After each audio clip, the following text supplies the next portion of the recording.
After 5,000 years of war, the sixth demon lord, Mephister, was finally taken out. He left behind a legacy that could literally end the world. In the present day, the annual hero test is the only real ticket out of the trenches for someone like Yan. While heroes are off being main characters, regular mortals are just stuck shouting for someone to save them. Yan is out here grinding in the mines, dealing with annoying blind birds, and zero talent for the hero life. The mine is officially dead. No resources left, so the whole operation is packing up and leaving. Yan gets fired, and his paycheck is basically a bag of trash birds. He's officially broke and out of a job. Welcome to Garbage Island, a floating landfill that's basically the bottom of the social ladder. The place is literally built on the ruins of the old Demon Lord city. Yan calls this dump home. He tries to sneak back home, but Kui greets him with a high-speed kick to the face. The neighborhood kids are hyped to see him, but Kui is busy roasting him for losing another job. Yan takes the responsibility of feeding his orphan family, especially since Kui's health isn't great. One of the kids, Chiang, dreams of being a hero one day. Yan has to keep it real. It's not like the movies. They think Yan is a hero just for working so hard, but he's really not feeling the title. He takes a second to himself, clearly feeling the weight of being the provider. Kui tells him to stop moping and go find something he actually wants to do for once. He thinks back to the day he was saved by the rabbit hero. That hero told a young Yan to just find his own path and do whatever he wants. Looking at his life now, that advice feels like a sick joke while he's lying in the trash. In a moment of pure desperation, he shouts a prayer for just one drop of talent. God deadass sent a meteor. Yan immediately regrets asking. A massive impact shakes the entire island, waking up Kui and the kids. Something is lurking in the shadows, and it definitely heard that loud-ass noise. Yan wakes up in a daze, feeling like his head just went through a blender. He looks around and finds himself in a massive library that definitely wasn't on Garbage Island 5 minutes ago. Then this mascot thing pops out, claiming to be the legendary demon lord Mephister. Yan isn't buying it and punches the little guy right in the mouth. He thinks this is just a weird prank show, but Mephister insists he's the real deal from 15 years ago. The Demon Lord is more upset about Yan ruining his domino record than anything else. Yan starts reading the legend and decides the whole Demon Lord vibe is actually kind of mid. Mephister isn't taking the disrespect and tells Yan he's stuck here for now. He pulls out a remote and tells Yan he's about to see the harsh reality. The screen shows Yan's own body lying dead in the ruins. Died on the spot is a rough way to find out. Mephister explains that only souls can enter the Demonpedia, and Yan is just a spirit right now. Yan loses it and tries to beat the exit out of the mascot using the book as a weapon. Mephister points him toward a mysterious door that leads back to the real world. Yan gives the mascot one last roast before heading for the exit. Outside, Anthony and his crew are terrorizing the village. Kui is holding her ground though. Meet the super dangerous demons trio. They're loud, aggressive, and clearly looking for a fight. Anthony explains that since their king is gone, they're here to find the object that'll name a new one. The prophecy says the Demonpedia will return with the fire of the stars to choose the next king. Kui is completely unimpressed by their villain speech and tells them to find their book elsewhere. Things escalate instantly when a building collapses right behind them. Anthony and his demons are out here demanding the Demonpedia like they're the main characters. They're even threatening to get unscrupulous if Kui doesn't cooperate. Inside the book dimension, Mephister is trying to chill, but Yan is busy having a midlife crisis about being dead. He's struggling with the goddamn door like it's his first day having hands. Yan is deadass in shock that he actually died.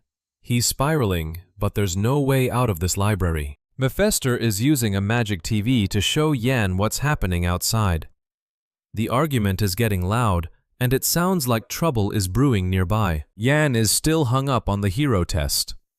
Mephister just watches him crash into a door, probably thinking this human is a total NPC. The screen shows a group of demons crowding around the people from the garbage area. It's midnight, and things are definitely not looking goated for them. One of the kids is trying to act tough with a massive demon. The demon just laughs in his face because the big guy is clearly out of his league. The kid is convinced that Brother Yan is going to come out and save everyone like a great hero. The irony is real. Watching from the inside, Mephister is deadpan while Yan is having a full-blown breakdown. He knows he's just a regular guy who can't actually do anything to help. The demons are roasting Yan for running away, and even Yan is starting to believe he's just a coward who's hiding. Yan's self-esteem is basically in the gutter. He's listening to the demons laugh and feeling like the useless person everyone says he is. He looks at the faces of his family, a Chiang, Tang Tang, and the rest. He's been telling himself he hates heroes just to cope with the fact that he isn't one. Mephister is just squatting there, judging Yan for calling himself a coward who only knows how to run away. It's a vibe. Yan finally snaps. He catches Mephister with a Demon Lord-style suplex because he's sick of the mascot's mouth. Mephister is still roasting him, calling him a gutless guy with no power or courage. He's basically telling Yan to just watch them die. Yan is fed up with being called arrogant and powerless. He's dead set on saving them, even if he doesn't have a plan yet. Watching the screen, Yan sees things getting messy. The demons are getting aggressive, and it's becoming a total eyesore. Kui is going absolutely feral, screaming at anyone who dares to laugh at her family. She's spitting blood, but she's still the toughest person in the room. Yan thinks back to the rabbit hero, who told him that nobody is more like a hero than him. It's the motivation boost he needs. Mephister is trying to be logical, telling Yan he can't go out and can't save them. He's calling Yan brainless for even trying. Yan lands a solid punch on the mascot, telling him not to look down on him. Mephister's face is basically a meme at this point. Mephister is lying on the ground like a fallen toy, asking Yan what he's actually going to do now. Yan is just done talking. Yan admits he isn't a hero, but he's still going out there to save them. He knows he might lose his life, but he doesn't care. He shouts it out loud for the whole library to hear. He's going to open that door, even if it breaks both his arms. Yan goes full main character, charging toward the door with everything he's got. He's done being the guy who pays for others' mistakes. Mephister tells him to just open the book to get out. Yan is busy headbutting the door like an idiot. The door finally clicks open. Mephister casually mentions that he should have just pushed it outside from the start. Thanks for the tip, Bareface. The demons outside are losing patience. They're ready to show Kui exactly how bad the consequences are for being rebellious. Suddenly, a massive boom rocks the whole area. It's like a mushroom cloud made of pure demonic energy. The demons are losing their minds. They're shouting about the fire of the stars like it's the end of the world. Debris is flying everywhere, and the villagers are wondering if a hero actually dropped a bomb from the sky. Kui looks as confused as everyone else. The kids are ecstatic, shouting that Brother Yan really did come back to save them. Yan is just lying there, probably wondering why his body is back, but his dignity is still gone. Everyone is startled.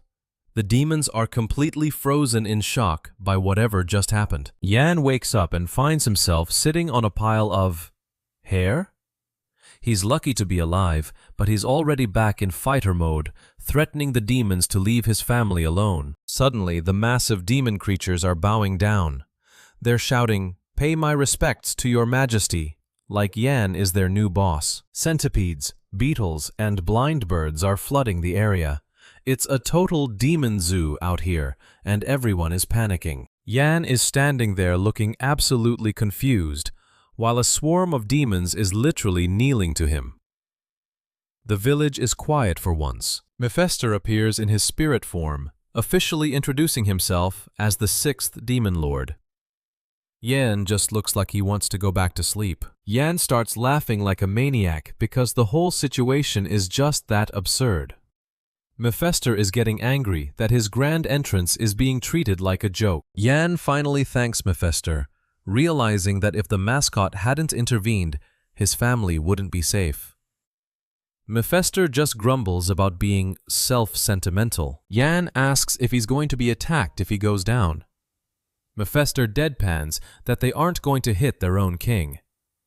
Yan is still processing the whole majesty thing. The demons explain that they've been leaderless for 15 years and have finally found their new king. Yan is officially the most powerful broke guy on the island. Yan is officially out here being called the seventh demon lord. Mephister explains that everyone's bowing because he's holding the Demonpedia like a trophy. He's thinking back to that weird vibe he got from the book. He almost threw it out. But something stopped him from fumbling the bag. The Demonpedia is basically a cheat code for life. Yan didn't expect a single book to change his destiny this much. He tries out his new admin powers by telling the demons to dance. They're actually doing it, and Kui is losing her mind in the background. The demons are being a bit too much, following him around like lost puppies. Yan just wants them to chill out and stop being so extra. Kui is watching this circus with total confusion. Yan tells the demons to just lay down and be quiet because the noise is a literal headache. Flashback to Mephister's ruined city. While the place is in shambles, the former demon lord is busy digging through trash like a raccoon. Mephister is out here picking his nose with his tongue. Yan is absolutely disgusted, especially when the bear calls his trash collection precious. Mephister is trying to hype up the book's power, but Yan isn't buying the beyond imagination sales pitch. The ultimate power apparently includes being a waterproof grill or a table leg. Yan is wondering if he's being trolled. Lore drop. Lord Decia created the book with 666 magics 5,000 years ago. It disappeared 15 years ago with Mephister, but now it's back. A giant shadow demon suddenly pops up behind Yan. Mephister looks like a literal toy next to this absolute unit. The giant is Bamuka Shadow Man, and he can zip through shadows like it's nothing. Yan thinks the power is actually kinda goated. Bamuka is groveling and calling Yan Majesty. Yan is just confused by the sudden change in energy from this massive demon. Turns out Kui and the others just passed out. Yan is relieved, but still calls Bamuka a bastard for the scary entrance. Bamuka explains how their peaceful life ended when Mephister died. They just want their kingdom back under a new king. Bamuka reveals Anthony's plan to steal the throne. Apparently, Anthony was just using them to find the book for himself. Yan is holding the book like, "You want it? Come get it." Anthony decides to retreat for now, but he's definitely not done. Anthony fades away into the shadows. Yan is left standing there, still trying to process his new royal status. An absolute unit of a monster mouth appears out of nowhere. Anthony is back with a vengeance, and he's not playing around. Anthony is done playing nice and wants the book and Yan's life.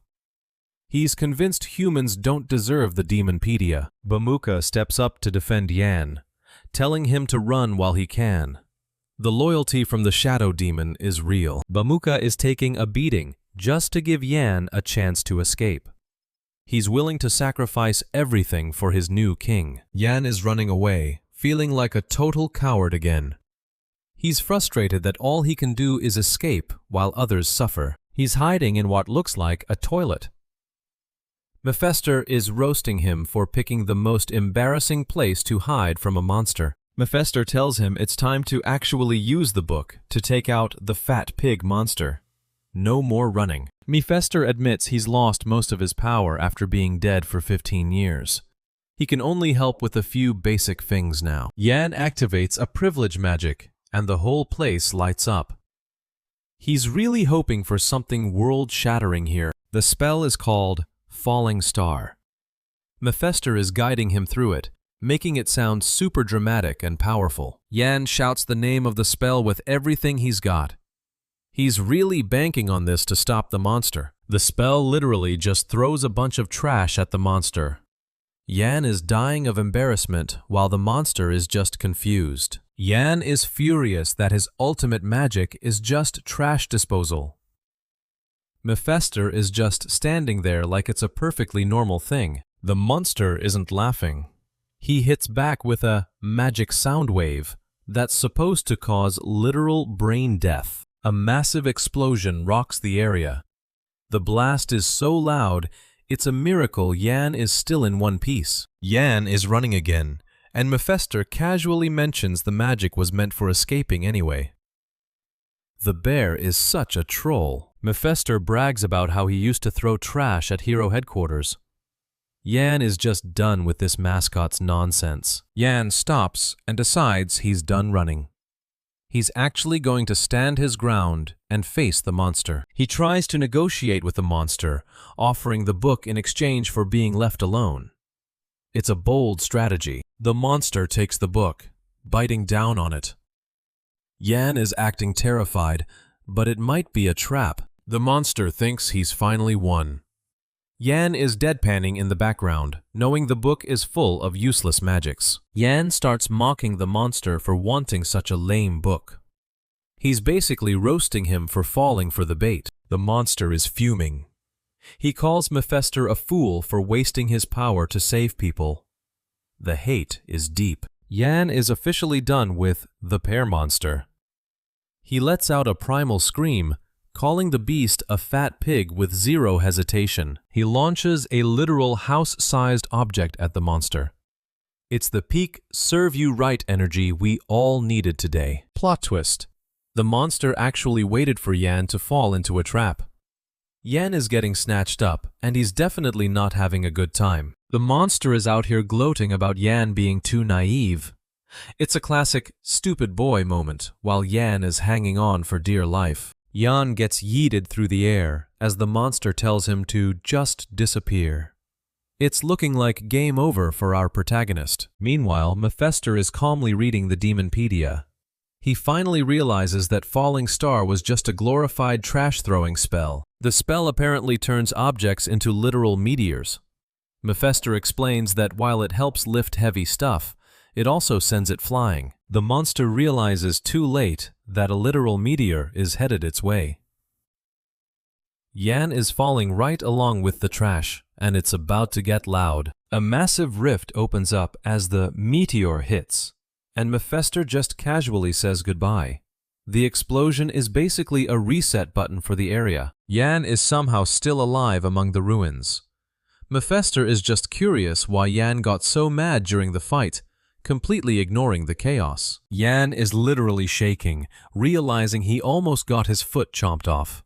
He's questioning his own life choices and why he's being so reckless. Mephister gives him that smug bear look, reminding him that he wanted the hero life. Yan is just bleeding out and reconsidering everything. Yan is back on the grind, lifting heavy rubble like it's his first day on the job. He's officially declaring this his debut as both a hero and a demon lord. He walks away with his head held high, unaware that a mysterious hooded figure is watching him from the shadows. Flashback to a hooded figure telling Yan he needs to see the world if he wants to be a hero. Younger Yan is all in, begging to go along on the adventure. Yan wakes up in a cold sweat, dreaming about ghosts and shadows. The transition from the dream to reality is hitting him hard. He wakes up for real and is immediately swarmed by demons. He's screaming at them to stay back, but they're just happy their king is alive. The demons start introducing themselves. Mau Mau the hairball, Nit Nit the crocodile, and Anthony the cow-headed guy. Yan is just wondering why they're all in such a tight space. Nit Nit explains that they found Yan fainted in a trash can and did a quick rescue mission. Yan is understandably horrified by his recent nap location. Turns out they're on a train headed straight for the Devildom mainland. Yan's facial expression says everything about this unplanned road trip. Anthony apologizes for the kidnapping, hurried departure. They're desperate for a king to stop the civil wars back home. Yan gets a crash course on Devildom politics. It's a mess of civil wars and oppressed demons. He's looking at them like, This is a me problem, how? Yan finally snaps, yelling that he's just a human and doesn't want any part of their demon drama. He's officially declining the job offer. The demons are visibly heartbroken and apologize for forcing him. Yan is left staring at the moon, feeling like a complete jerk for saying no. The locals on Garbage Island are staring at a massive chunk of their world that just straight up vanished. Not exactly the morning view you want. Kui, a tough girl with light blue hair, is out here looking for her crew. Apparently, someone important is missing. She tells the kids that Yan, their resident hero, will definitely be back. He's currently off on a side quest to change their lives. Cut to the man himself. Yan is a spiky-haired guy with a red headband, and he's currently suffering through a long train ride while hugging a mysterious book. He wakes up from a nightmare only to find a small white bear mascot staring him down. This is Mephister, and he's got zero chill. Mephister is a certified hater, calling out Yan for being depressed on a train. Yan just wants this cocky bear to leave him alone. Yan is literally puking over the side of the train, while Mephister mocks him for having a weak stomach. Traveling is tough when you're mostly a human brain. The bear starts telling a story about some legendary demon lord who worked his way up from being poor. Total main character energy, unlike Yan. Apparently, that guy died with no regrets after a desperate fight. Yan is just sitting there like, cool story, bro, but I'm still on this train. Mephister points out that Yan is only out here because he wanted to do what he liked. The pressure is starting to set in. Suddenly, a bunch of buff demons start bowing to Yan. Anthony, the muscular gray guy in charge, is acting like Yan is royalty. It's awkward for everyone. Yan looks out at the dark ocean, feeling the weight of his new title. He can't even see Garbage Island anymore. Talk about a clean break. As the sun comes up, some giant demon creature that looks like a cross between a fish and a bird pops out of the water. Apparently, it tastes good. The train speeds through the morning mist. Yan is having a moment, trying to process his life choices while Mephister just hangs out. Yan slams his hand down, officially deciding to take the hero qualification test. He's going from demon lord to hero candidate. High-risk career move. Mephister thinks he's losing it. Why would a demon lord want to be a hero? Yan just wants to stay far away from the demon mainland. Anthony, now wearing a cloak to hide his demon features, is absolutely floored by the news. His Your Majesty is trying to join the enemy. Yan realizes he's surrounded by demons, who definitely won't be chill about his hero career. He's basically walking into his own funeral. Anthony starts panicking, thinking they've been abandoned. He's ready to plead for his life because he thinks he failed his king. Then, Anthony has a galaxy brain realization. He thinks Yan is actually infiltrating the heroes to destroy them from the inside. Yan just goes along with it. Anthony is so hyped about this plan that he's practically crying. He pays Yan the highest level of admiration for such a genius move. Yan tells Mephister to turn back into a book. He's got one more favor to ask the buff demon before he leaves. He actually tears a page out of the Demonpedia. Mephister screams in pain like he just got his armpit hair plucked. Apparently, damaging the book is a big no-no. Yan hands the note to Anthony and tells him to take it back to Kui on Garbage Island. It's his way of saying, don't worry, I'm alive. The demons are touched by Yan's forgiveness. Yan is just focused on the 18-hour train ride and whether he can even make it to the test on time. He looks out the window and realizes there's a heavy fog. Then he checks the map and realizes they missed his stop. Real professional start to the day. Anthony explains that this train is basically a garbage collector that goes to the farthest stations first. Yan is stuck on a literal trash route. Mephister is back to puking, while Yan contemplates if he can just fly to the test. If only he had more than just springboard magic. Yan decides to go for it and jumps off the moving train. It's a very dramatic exit for someone who just realized he's late. Mephisto warns him that owning the book makes him a target for everyone. Hero or demon, they're all coming for the Demonpedia. Anthony is watching his king dive into danger, begging him not to abandon the book. He's really invested in this infiltration plot. Yan just tells him to shut up.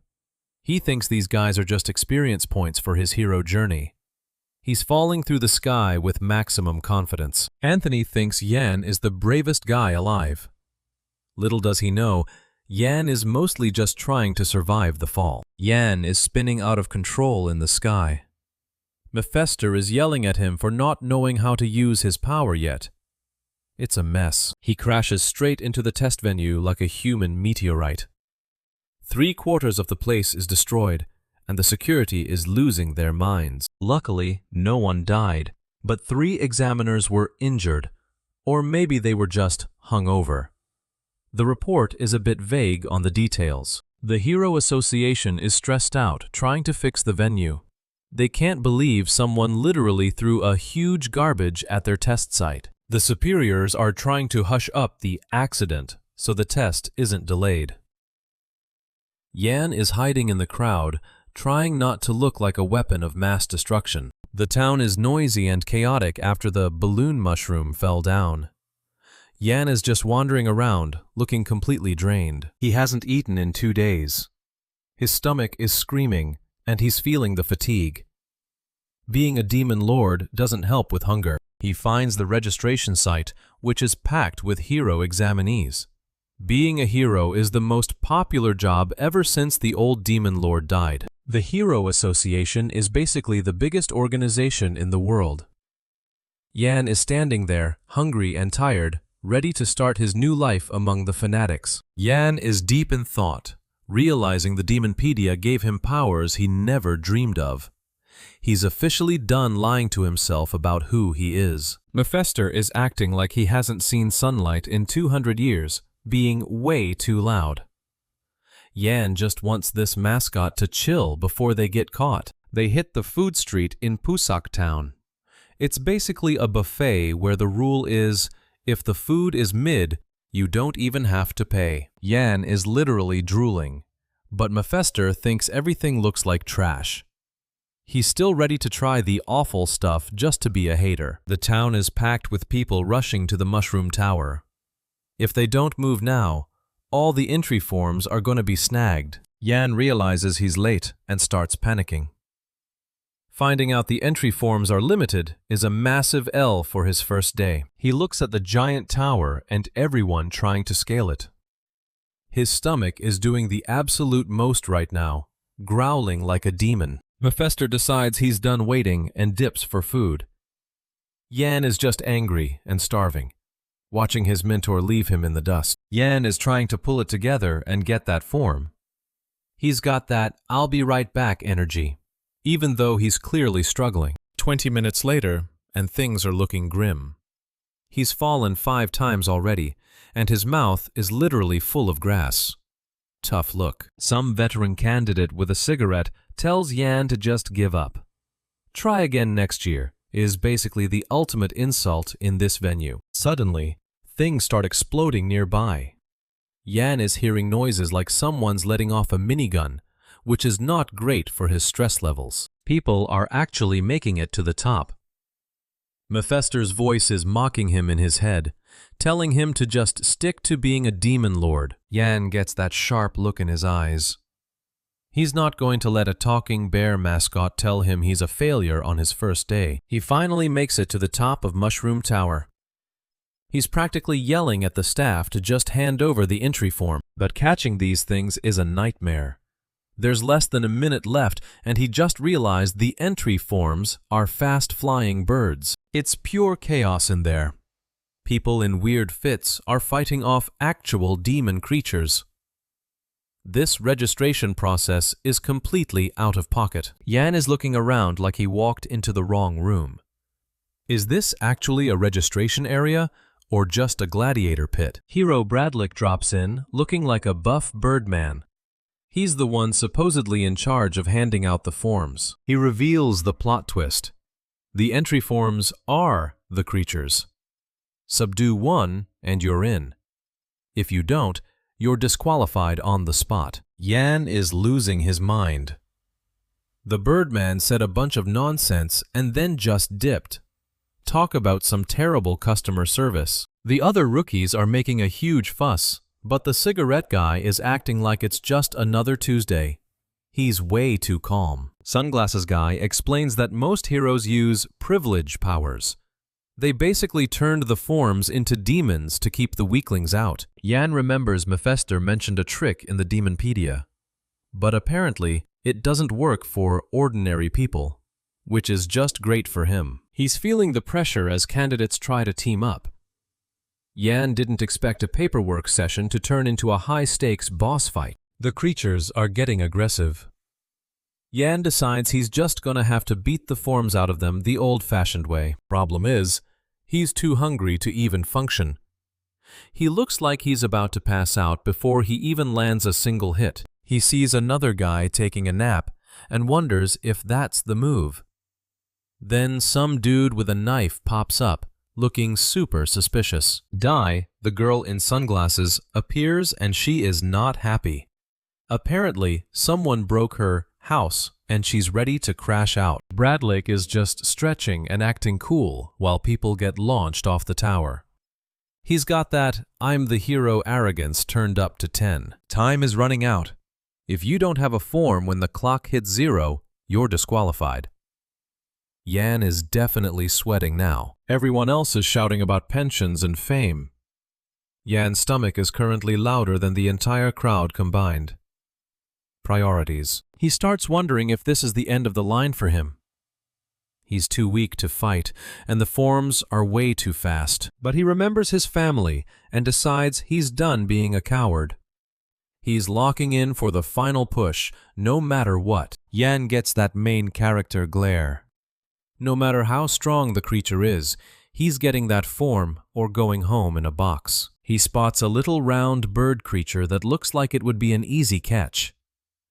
It's just making a weird "d" sound. The bird looks at him and thinks he looks familiar. Yan is just staring it down, ready to pounce like a hunter. Wait, the bird and Mephister literally have the same energy. It's like a Spider-Man pointing meme, but in a fantasy world. Yan decides this weak-looking bird is his only hope. The bird just laughs at him, though.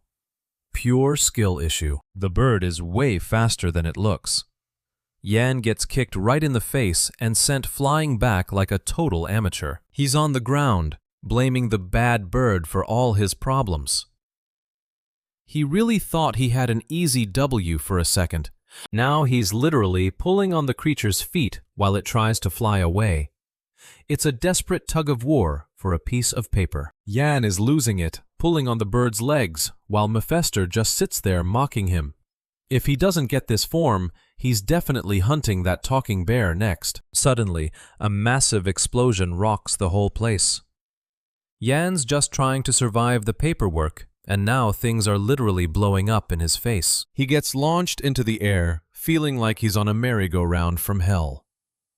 Being beaten to death for a piece of paper is not exactly the vibe he wanted today. Out of the smoke, a giant rabbit-looking thing appears. Yan is just lying there in the dirt, wondering what kind of fever dream he's walked into now. He's coughing his lungs out, asking if that's the bird he was chasing.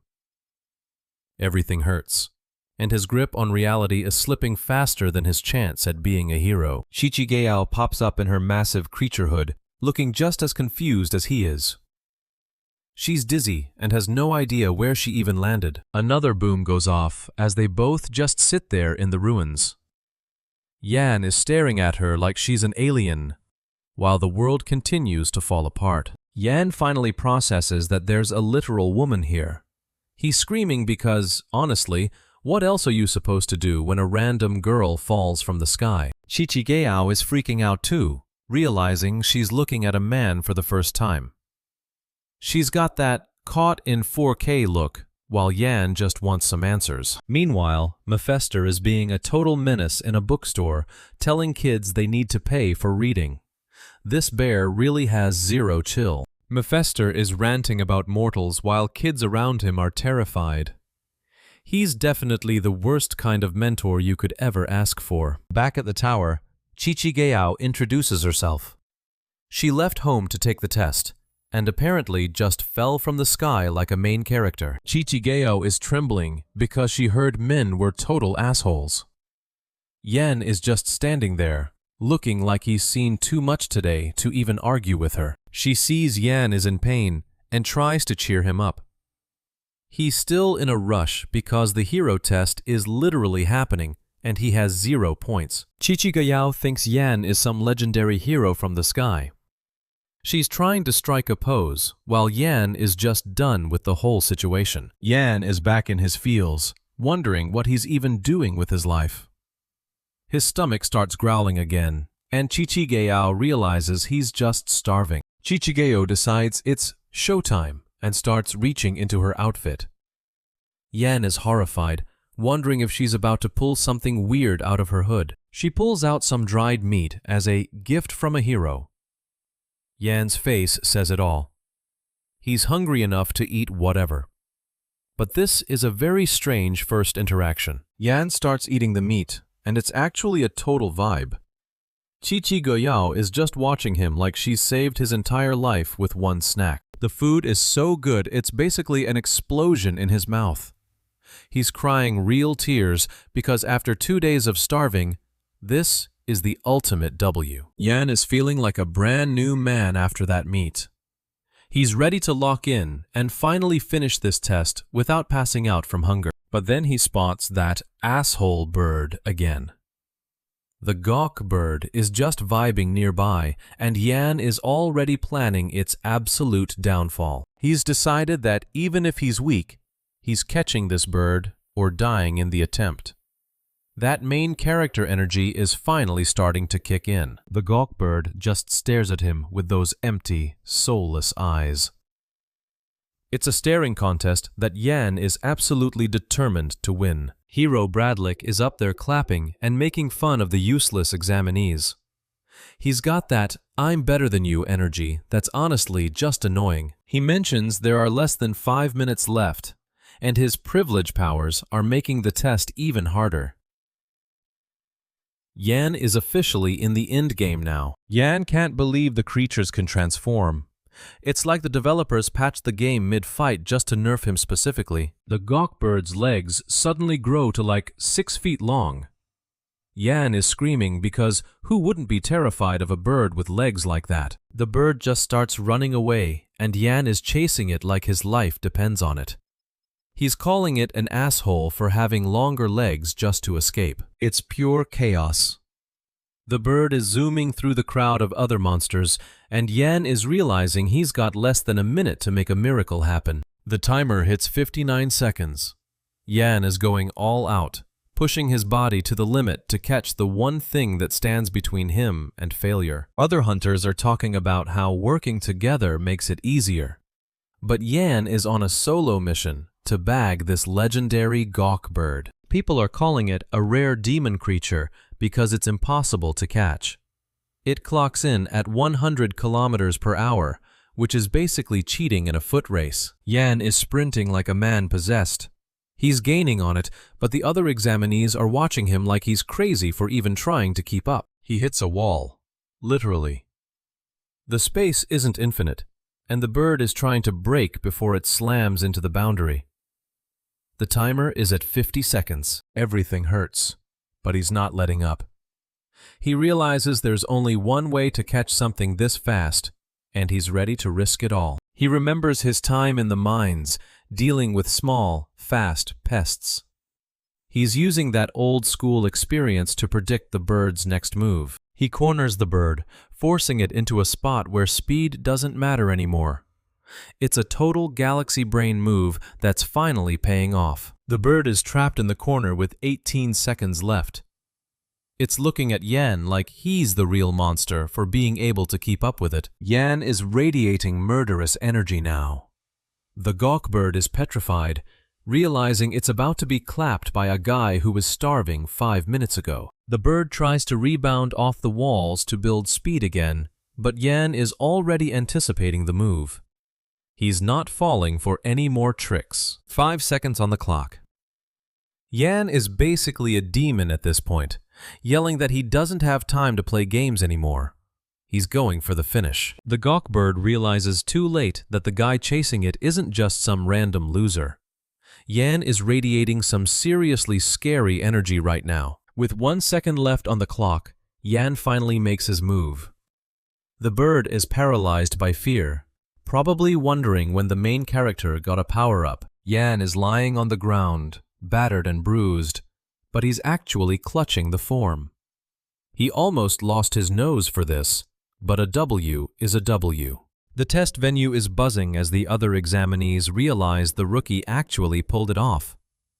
Yan is just sitting there, looking like he went through a blender and won. A short girl with a white bob and rectangular sunglasses, D, appears on the balcony. She's the official guide, and she's definitely not impressed by the noise the crowd is making. D flashes a medal, basically telling everyone to shut up because a real hero is talking. The big guys in the crowd are already complaining about a little girl being their guide. Di's eyes turn cold as she threatens to disqualify anyone who gives her attitude. The rowdy examinees go quiet real fast when they realize she's not playing games. She uses her privilege power to start explaining the next phase.